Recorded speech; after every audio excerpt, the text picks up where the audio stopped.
I am American Psycho. Welcome to Not the Average Army of Darkness build. So, to get started, we're taking Warrior Ash, which is one of the most popular game characters I've seen in the game at the moment. I've gone into a load of matches, as I'm sure a lot of you have, and picked him, and then got immediately sent to the menu because someone else wanted to play him. And the thing that separates this build from many others is a lot of people are focusing on how much damage you can get out, and there's nothing wrong with that, especially if you're building them around that. But what I am doing, since warriors already do decent damage, and they stand really well when it comes to melee, taking away balance bar, things of that nature. What I am instead doing is turning Warrior Ash into the ultimate tank, and especially in today's meta of possessing units early in the match and trying to find survivors before they can get to the pages, just singling them out as fast as you can. This build works very well if you know what you're doing. So to start off, let's start off with his actual, his guaranteed perks that you get no matter what once you level from 1 to 25. So Wise Man's Potion, this one is extremely important to this build. But it's the circle ability, be a buddy ability, or the Q button.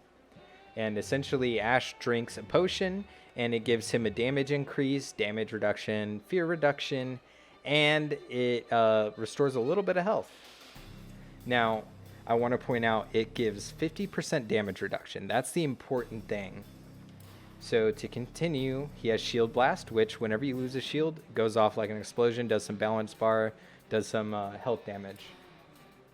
And then you have Finish Strong, which this ability alone is why so many people are playing him, and especially since Warrior Ash gets it at level 10, it makes him an extremely popular choice. So whenever Ash kills a Deadite with a finisher, he gets some shields. And essentially what you're doing is you're just taking advantage of those iframes, killing as many Deadites as you can, and you're just staying up, which makes it really good for the timed events in the game. So, whenever you're doing like the dagger, the pages, or even at the end of the game after you beat the dark ones. And his last one is Weapon Master Chainsaw. So essentially it just makes his attack speed a little quicker, and he deals a little bit increased health and balance bar and dismemberment. And the big thing with that is really just the speed and the balance bar and the dismemberment. Because if I recall correctly, it doesn't do a whole lot more damage. Now, I want to point out, again, this does 50% damage reduction. So, to continue, the most important perks for this build are going to be Reinforced Amulet, which offer a 12%, so 50 plus 12, that's 62. All right, and we're going to continue from there, and the next most important perks are going to be Artful Dodger. Of course, you want to be able to dodge, and damage reduction. So damage reduction adds another 10 to that. So we got 62%, now 70%. Now, just like I was talking about earlier with demons possessing units earlier into the match, we have Seasoned Survivor Basic, Elite, and Boss. And these three perks combined with those other two bring you up to an 85% damage reduction whenever you use the Wise Man's Brew. And this is really good for solo queue because all three demons utilize those three units a lot, especially when it comes to possession. So early in the match, you see a lot of demons possessing basic units. And if you're playing against an Elagos loves to possess those elite units because they're very anti-hunter.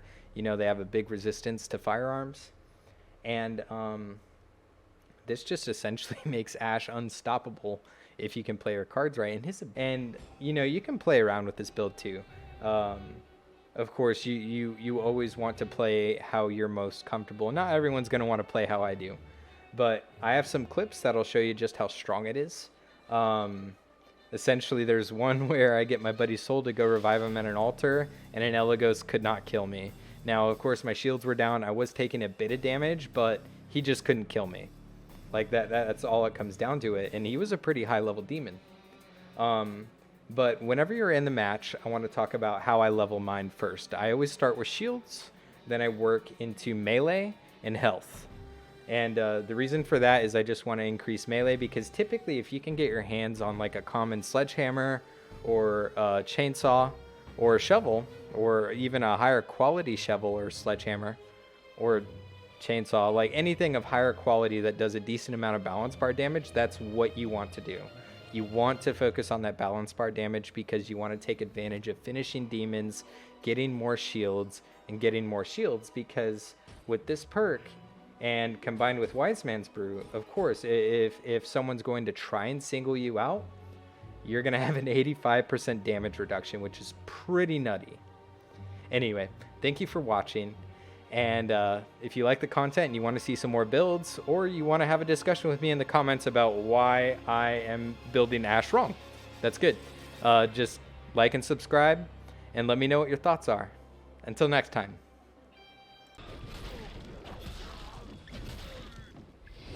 Go ahead. So as you can see, they possessed a basic unit, and look at how much damage I'm taking. You can barely see my bar moving. Now go ahead and depossess.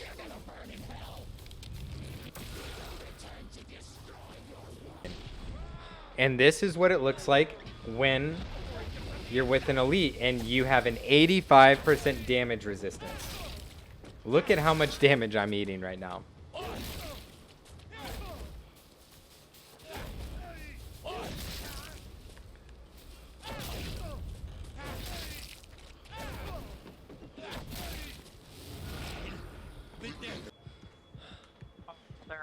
And this is what it looks like when they drop a boss.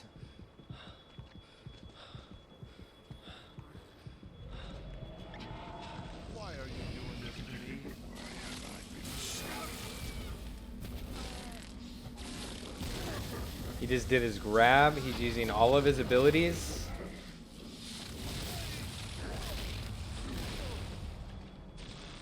%85 damage resistance. This is what my damage resistant build is capable of, essentially.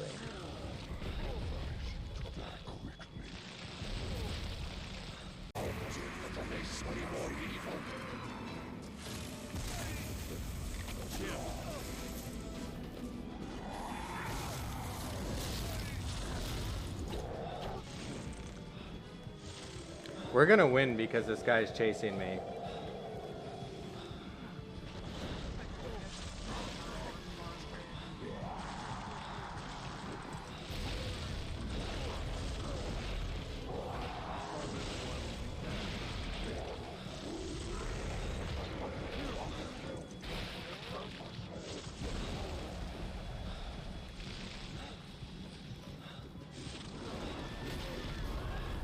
Oh my gosh.